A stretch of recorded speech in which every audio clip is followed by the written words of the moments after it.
Compound Effect by Darren Hardy, Chapter 3, Habits Continue. Subtopic, Game Changers, 5 Strategies for Eliminating Bad Habits. Your habits are learned, therefore they can be unlearned. If you want to sail your life in a new direction, you have to first pick up the anchors of bad habits that have been weighing you down. The key is to make your why power so strong that it overwhelms your urges of instant gratification. And for that, you need a new game plan. The following are my all time favorite game changers. Identify your triggers. Number one, identify your triggers. Look at your bad habits. For each one, look at your list of bad habits. For each one you've written down, identify what triggers it. Figure out what I call the big fours: the who, what, where, and when, underlying each bad behavior. For example, are you more likely to drink too much when you're with certain people? Is there a particular time of the day when you just have to have some sweet? What emotions tend to provoke your worst habits? Stress, fatigue, anger, nervousness, or boredom? When do you experience these emotions? Who are you with when you are where you are, and what are you doing? What situations prompt your bad habits to surface? Getting in your car, the time before performance reviews, visit with your in laws, conferences, social settings, feeling physically insecure, deadlines. Take a closer look at your routine. What do you typically say when you wake up? When you are on a coffee or a lunch break? When you've gotten home from a long day? Again, get out your notebook or use the bad habit killer worksheet and write down your triggers. This simple action alone increases your awareness exponentially. But of course, this isn't the whole enchilada because, as we've discussed, increasing your awareness about bad habit isn't enough to break it.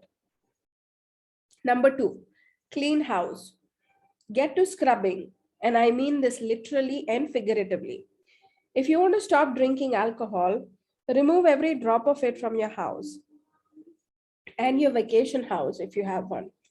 Get rid of the glasses, any fancy utensils or doodads you use when you drink, and those decorative olives too. If you want to stop drinking coffee, heat the coffee maker and give that bag of gourmet grounds to a sleepy neighbor. If you're trying to curb your spending, take an evening and cancel every catalog or retail offer that flies in through your mailbox or your inbox, so you won't even need to muscle the discipline to walk it from the front door to the recycle bin. If you want to eat more healthfully, clean your cupboards of all the crap, stop buying junk food, and stop buying the argument that it's not fair to deny the other people in your house junk food just because you don't want it in your life. Trust me, everyone in your family is better off without it. Don't bring it into the house, period. Get rid of whatever enables your bad habits. Number three, swap it. Look again at your list of bad habits. How can you alter them so that they are not as harmful? Can you replace them with healthier habits or drop kick them altogether, as in for good? Anyone who knows me knows that I love something sweet after a meal. If there is ice cream in the house, the something sweet turns into a triple scoop banana split with all the fixings. Instead, I replace the bad habit with 2 Hershey's Kisses. I'm still able to satisfy the sweet tooth without having to spend the extra hour on the treadmill just to get back to even. My sister-in-law started a habit of eating crunchy and salty junk food when she watched TV. She'd crunch through a whole bag of tortilla chips with little actual awareness. Then she realized that what she really enjoyed was the crunchy sensation in her mouth. She decided to replace her bad habit with crunching on carrots and celery sticks and raw broccoli spears. She got the same joyful sensation and her FDA recommended vegetable servings at the same time. A guy who used to work with me had a habit of drinking 8 to 10 Diet Cokes a day. That's a bad habit.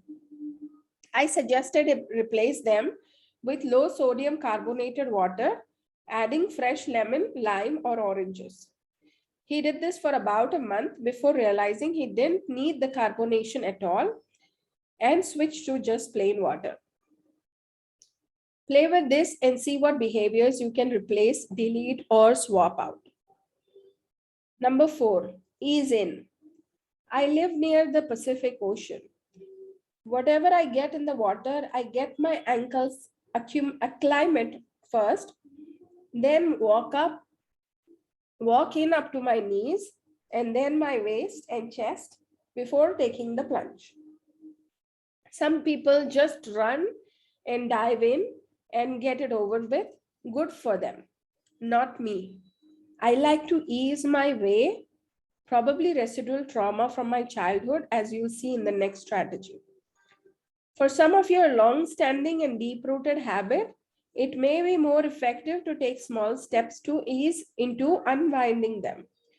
You may have spent decades repeating, cementing, and fortifying those habits, so it can be wise to give yourself some time to unravel them one step at a time. A few years ago, my wife's doctor required she cut caffeine from her diet for several months. We both love our coffee, so if she was going to have to suffer, I decided it was only fair that we do it together. We first went 50-50, 50% decaffeinated and 50% regular for a week. Then 100% decaf for another week. Then Earl Grey decaf tea for a week, suddenly by decaf green tea, followed by a decaf green tea. It took us a month to get there, but we didn't suffer even for a moment of caffeine withdrawal. No headaches, no sleepiness, no brain fog, no nothing. However, if we had gone cold turkey, well, I shiver of that thought. Number 5, or jump in.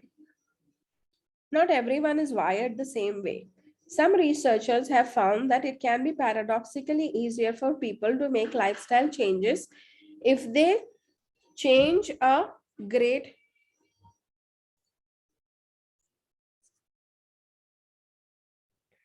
Not everyone is wired the same way. Some researchers have found that it can be paradoxically easier for people to make lifestyle changes if they change a great many habits at once.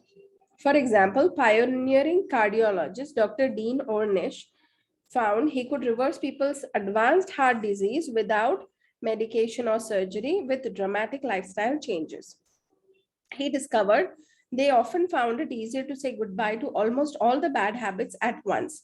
He enrolled them in a training session where he substituted a low-fat diet for the high-fat, cholesterol-rich fare.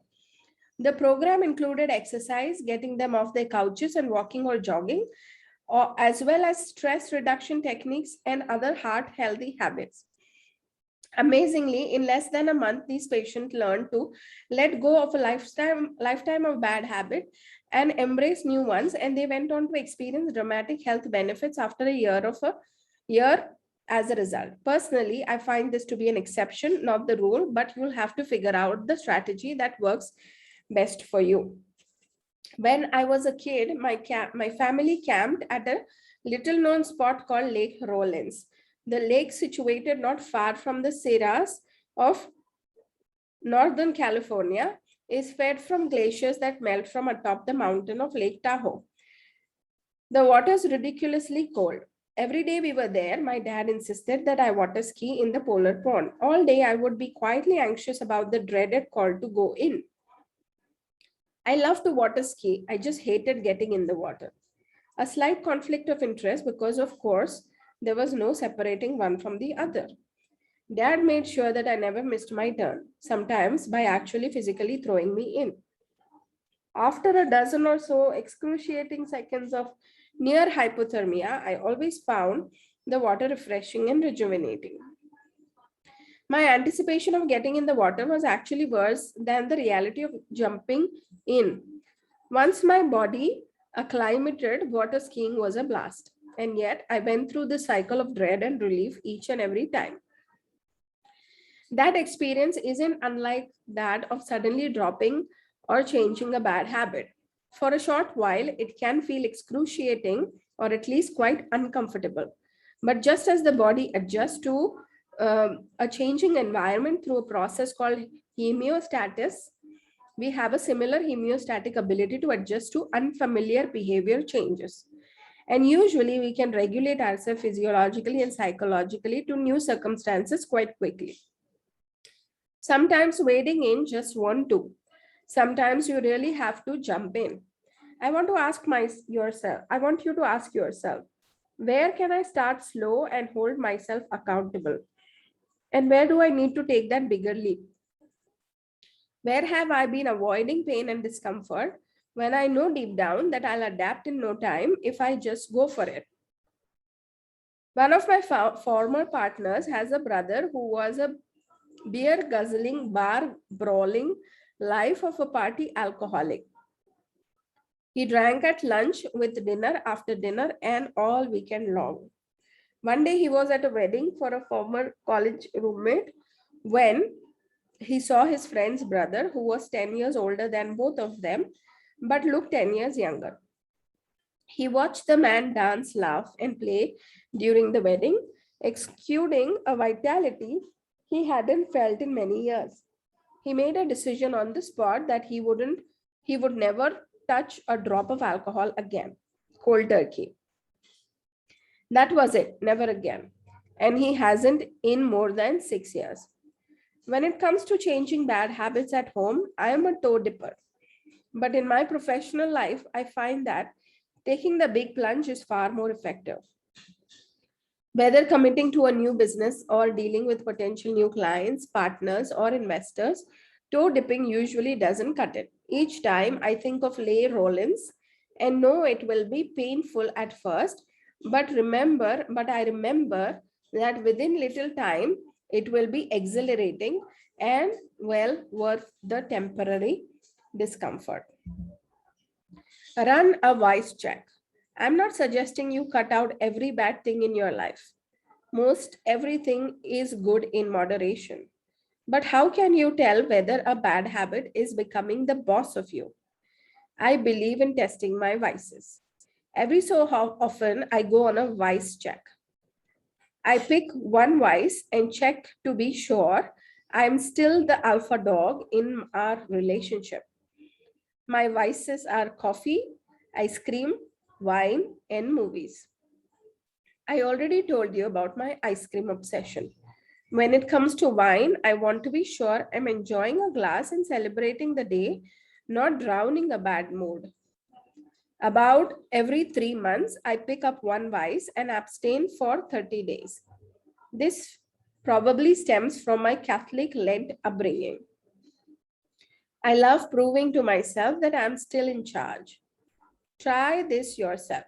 Pick a vice, something you do in moderation, but don't contribute to your highest good, and take yourself on a 30-day wagon run.